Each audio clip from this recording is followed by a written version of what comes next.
আমি মনে করি করিডোর বন্ধ করতে হবে। রামপাল যেটা আপনার চিরং সমুদ্র বন্দর, আমরা আপাতত তাদের সাথে কোনো ডিলে আমরা যাব না। 11 থেকে মঈন ফখর, আজকে মাসুদ, সে আজকে ঢাকার বুকে বুক ফুলিয়ে চলাফেরা করছে, বিকজ ফেসিস্ট হাসিনার সহযোগিতায়। আমরা মনে করি জেনারেল মাসুদের বিচার বাংলার জমিনে করতে হবে এবং তত্ত্বাবধায়ক বিজ্ঞ আলোচক বৃন্দ ওনারা আলোচনা করছেন বা আলোচনা আরো করবেন। আমি সবাইকে আমি আমার দলের পক্ষ থেকে, আমার নেতার পক্ষ থেকে আসসালামু আলাইকুম এবং শুভেচ্ছা জানাচ্ছি এই দ্বিতীয়বার স্বাধীন বাংলাদেশে এবং বাংলাদেশের গণতান্ত্রিক বাংলাদেশে। আমি এবং আপনারা খুব আজকে অন্ততকে পুলিশের ভয় নাই, রাত্রের অন্ধকারে মাকে ধরে নিয়ে যাবে, সন্তানকে ধরে নিয়ে যাবে, গুম করবে, খুন করবে, অন্ততকে আপাতত এই ভীতিটা কাজ করছে না। আমি আপনাদেরকে বাংলাদেশের, আপনাদের মাধ্যমে বাংলাদেশের আমার প্রাণপ্রিয় মাতৃভূমি বাংলাদেশের সর্বস্তরের নেতা কর্মীকে আমি সালাম এবং শুভেচ্ছা জানাই। আজকে বাংলাদেশের প্রথম প্রেসিডেন্ট, মহান স্বাধীন বাংলাদেশের ঘোষক শহীদ রাষ্ট্রপতি জিয়াউর রহমানের আত্মার মাগফিরাত কামনা করছি। তার সাথে সাথে আমাদের মা, মাদার অফ ডেমোক্রেসি, উনি এখনো খুব অসুস্থ। এই গত সরকারে, হাসিনা সরকারে অনেক টর্চার করেছে, অনেক কষ্ট দিয়েছে। আমরা এইবার ন্যায় বিচার পেয়েছি। ডক্টর ইউনূস এবং তার ক্যাবিনেটের পূর্ণ সহযোগিতা, তারা আইনের শাসন মোটামুটি প্রতিষ্ঠিত হয়েছে, যে কারণে আমরা সুবিচার পেয়েছি। আমরা আশা করছি তারেক রহমানও, উনি বলেছেন যে উনি আইনি লড়াই করে উনি সব কিছু ফেস করবেন। তো আজকে সবচেয়ে বড় বিষয় হচ্ছে যে বাংলাদেশের এই যে আপনারা অনেক, আমি দেখেছি যে অনেকেই মঈন ফখরের 1-11 থেকে শুরু করে গত 16-17 বছর আপনারা আন্দোলন করেছেন বাংলাদেশে। প্রায় 700 ন্যাশনাল লিডার গুম করা হয়েছে শেখ হাসিনা ফেসিবাদী সরকারের সময়ে, এবং ইলিয়াস আলী চৌধুরী আলম সহ আমরা সবাই। আজকে আমরাও ইভেন বিভিন্নভাবে এই যে কোটা সংস্কার আন্দোলনকারী পক্ষে এবং বাংলাদেশের গণতন্ত্র এবং যে এক্সট্রা জুডিশিয়াল কিলিং গত 16 বছরের মতো 1-11 থেকে শুরু করে যে কন্টিনিউয়াসলি শুরু হয়েছিল, আমরা সেই দিন 9 তারিখে এই সেপ্টেম্বরের জিনেভা কনভেনশনে এক্সট্রা জুডিশিয়াল কিলিং এবং বাংলাদেশের স্পেশালি ফেসিস্ট হাসিনা এবং তার মন্ত্রীদেরকে ইন্টারন্যাশনাল আদালতে তার বিচারের জন্য আমরা সেখানে কথা বলেছি। আমরা বাংলাদেশে যে হাজার হাজার ইভেন 1000-এরও বেশি স্টুডেন্টদেরকে হত্যা করেছে বিএনপির গত 16 বছরে কত হাজার নেতাকে হত্যা করেছে এবং টোটাল দেশটা একটা জেলে পরিণত ছিল। তা আজকে মোটামুটি ভাবে আমরা, যদিও আমাদের লিডার বলেছেন যে ডক্টর ইউনূস বা তার ক্যাবিনেটকে ওনারা সময় দিতে চান, এবং আমরাও বিশ্বাস করি, এটা আমিও বিশ্বাস করি যে অন্ততপক্ষে মাফিয়াদের কাছ থেকে আল্লাহ তাআলা আমাদেরকে উদ্ধার করেছে।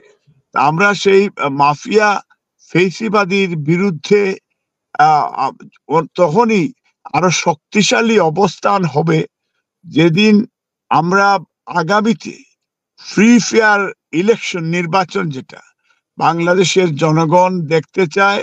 এবং আমার বিশ্বাস ডক্টর ইউনূস যাতে জাস্টিস শাহাবুদ্দিন সাহেবের সময় যেভাবে ফ্রি ফেয়ার ইলেকশন হয়েছিল,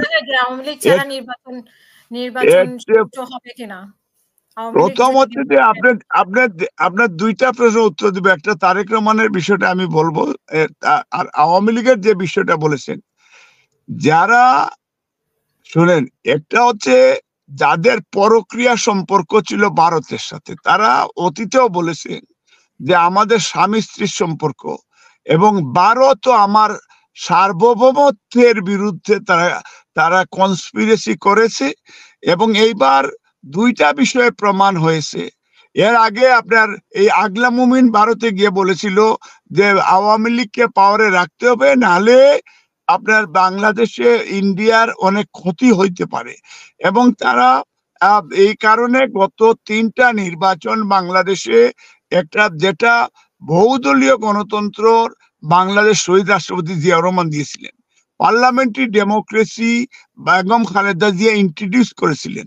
আমরা বাংলাদেশের মানুষ খুব শান্তিতে বাস করছিল। বাংলাদেশের মানুষের ইলেকশনে সবসময় একটা আলাদা একটা আমেজ সৃষ্টি হয়। গ্রামের মানুষ থেকে শুরু করে শহর পর্যন্ত একটা ইলেকশন মানে একটা আনন্দ, একটা উৎসব, এবং সেইটা কেড়ে নিয়েছে এই বিশ্বাসঘাতক দালাল ইন্ডিয়ার এজেন্ট হাসিনা, ইন্ডিয়ার সহযোগিতায়।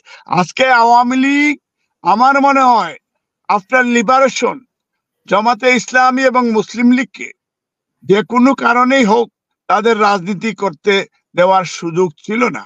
যখন বহুদলীয় গণতন্ত্র আসছিল, শহীদ রাষ্ট্রপতি জিয়াউর রহমান তখন ওই বহুদলীয় গণতন্ত্রের স্বার্থে আওয়ামী লীগকেও রাজনীতি করার সুযোগ দিয়েছিলেন। আওয়ামী লীগ তখন বাকশাল থেকে ক্ষমা প্রার্থনা করে তারা জিয়াউর রহমানের কাছ থেকে তারা এই আপনার বাংলাদেশে রাজনীতি করার সুযোগ জিয়াউর রহমান দিয়েছিলেন। হাসিনাকে শহীদ প্রেসিডেন্ট জিয়াউর রহমান উনি বাংলাদেশে নিয়ে আসছিলেন। কিন্তু হাসিনা আসার পরে এবার আমার দুইটা বিষয় আওয়ামী লীগের সাথে আমাদের বোঝাপড়া করতে হবে। নাম্বার 1, শহীদ রাষ্ট্রপতি জিয়াউর রহমান হত্যার পিছনে আওয়ামী লীগ এবং হাসিনার হাত রয়েছে। ইন্ডিয়ার সাথে সাথে এটার বিচার লাগবে। আরাফাত রহমান কোকো তাকে তিলে তিলে তারা হত্যা করেছে দেশের বাইরে।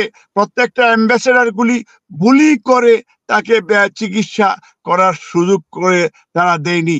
1/11 থেকে মঈন ফখর, আজকে মাসুদ, সে আজকে ঢাকার বুকে বুক ফুলিয়ে চলাফেরা করছে বিকজ ফেসিস্ট হাসিনার সহযোগিতায়। আমরা মনে করি জেনারেল মাসুদের বিচার বাংলার জমিনে করতে হবে, এবং তত্ত্বাবধায়ক সরকার বিশেষ করে ডক্টর ইউনূস সাহেবকে আমরা বলবো যে তাকে জেনারেল মাসুদ সহ মঈন ফখর সহ 1/11 ষড়যন্ত্রকারীদের বিচার আমরা চাই। 1/11 ষড়যন্ত্রকারীরা বাংলার জমিনে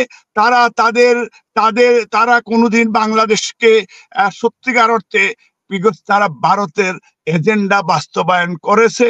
মঈন ফখর এবং মঈন ফখরের সাথে যাদের যোগাযোগ ছিল তারাও সেই ভারতের এজেন্ডা বাস্তবায়ন করছে বা ভবিষ্যতেও বাস্তবায়ন তারা করতে পারে। তবে আওয়ামী লীগের রাজনীতি ফর দি টাইম বিং এটা সাসপেন্ড করার জন্য আমি বর্তমান এই কেয়ারটেকার গভর্নমেন্টকে বলবো যে 1000 স্টুডেন্টদের বিচার না হওয়া পর্যন্ত তারা শহীদ হয়েছে। আওয়ামী লীগের রাজনীতি এটা তখনই হবে, কারণ আওয়ামী লীগ মূর্তি পূজায় বিশ্বাস করে। তাদের রাজনীতি তখনই বাংলাদেশের জনগণ।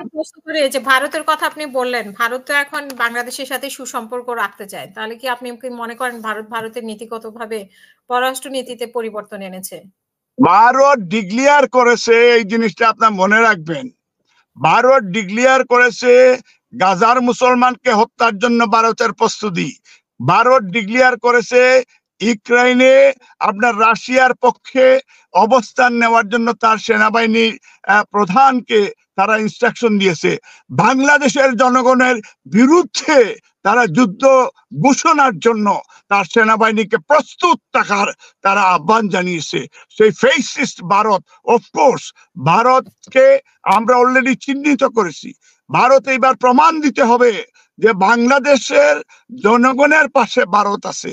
কিন্তু ভারত যদি বলে সেই ফেসিস্ট হাসিনাকে তারা আবার পুনরায় কৌশলে রর মাধ্যমে তারা স্টাবলিশ করতে চায়, আমরা সিকিম হতে দেব না, ভুটান হতে দেব না। ইহা আমার বাংলাদেশ, এটা দেশের জনগণ, বাংলাদেশের ছাত্র জনতা গত 15 থেকে 16 বছর ধরে বিএনপি আন্দোলন করে যাচ্ছে মানুষের ভোটাধিকারের জন্য। আমার ভোট আমি দিব, যারে খুশি তারে দিব, সাম্য, মানবিক মর্যাদা, ন্যায় বিচার, ফিরে আনার জন্য আমরা গত 15 বছর ধরে আন্দোলন করে যাচ্ছি। পরিশেষে অফকোর্স আমরা কোটা সংস্কার আন্দোলনে আমাদের যে কোমলমতি ছাত্র ছাত্রীরা যারা জীবন দিয়েছে, আমরা তাদের আত্মার মাগফিরাত কামনা করছি। আমরা আশা করছি তাদের রক্ত বৃথা যেতে দেব না। বাংলাদেশে এই যে সেই শান্তিপূর্ণ পরিবেশে বাংলাদেশে একটা ডক্টর ইউনূসের নেতৃত্বেই বাংলাদেশে ফ্রি ফেয়ার ইলেকশন অচিরেই আমরা বিশ্বাস করি। তারা একটা কর্মসূচি, ইলেকশনের ডেট দেরিতে হলেও তারা একটা ডেট ঘোষণা করবেন, এবং এইটাতে আমরা আশা করি ডক্টর ইউনূসের প্রতি বাংলাদেশের জনগণের এবং বিএনপি বা তার জোট বা তারা যুগপৎ আন্দোলন যারা করছেন তাদের সবার রেসপেক্ট রয়েছে, সমর্থন রয়েছে। তবে আমি বলবো যে ইন্ডিয়াকে আমরা এখন পর্যন্ত, ইন্ডিয়া আমাদের প্রভু নয়, ইন্ডিয়া আমাদের বন্ধু হইতে পারে, বাট আমরা দেখেছি আফটার লিবারেশন ইন্ডিয়া কোন ধরনের বন্ধু আমাদের। তারা মাসুল করতে চায়। আমি মনে করি করিডোর বন্ধ করতে হবে। রামপাল যেটা আপনার চিরং সমুদ্র বন্দর, আমরা আপাতত তাদের সাথে কোনো ডিলে আমরা যাব না। এটা আমার মনে হয় ডক্টর ইউনূসের মাধ্যমে আমাদের এইগুলি এখন বন্ধ করতে হবে। ইন্ডিয়ার সাথে নতুন করে আমাদের ফারাক্কা ত্রিপাইমুখী বাঁধ বা বরাক নদীর উজানে এইসব বিষয় নিশ্চিত করার পরে ডিপ্লোম্যাটিক রিলেশন ডেফিনেটলি ইন্ডিয়ার সাথে আমরা ওয়ার্ক করব না। বিডিআর মেসাকারের বিষয়টা আমাদের বুঝে নিতে হবে, এবং রকে বলবো যে বাংলাদেশের মানুষকে গুম করা যাবে না, খুন করা যাবে না, আয়নাগরে সহযোগিতা করা যাবে না, এবং আয়নাগরকারীর সেই বিচার নিশ্চিত করা, এবং আপাতত আওয়ামী লীগ ছাড়াই বাংলাদেশে নির্বাচন আমার মনে হয় করা খুব প্রয়োজন। আওয়ামী লীগ জাতির কাছে ক্ষমা চাইবে, আওয়ামী লীগের নেত্রীর বিচার হবে, তার মন্ত্রীদের বিচার হবে, তারপরে অফকোর্স গণতান্ত্রিক বাংলাদেশে আমরা তাদেরকে নির্বাচন যদি তারা করতে চায় আমার মনে হয় তখন আমরা স্বাগত জানাবো, কিন্তু এর আগে আমরা ন্যায় বিচার চাইবো। ধন্যবাদ। অসংখ্য ধন্যবাদ।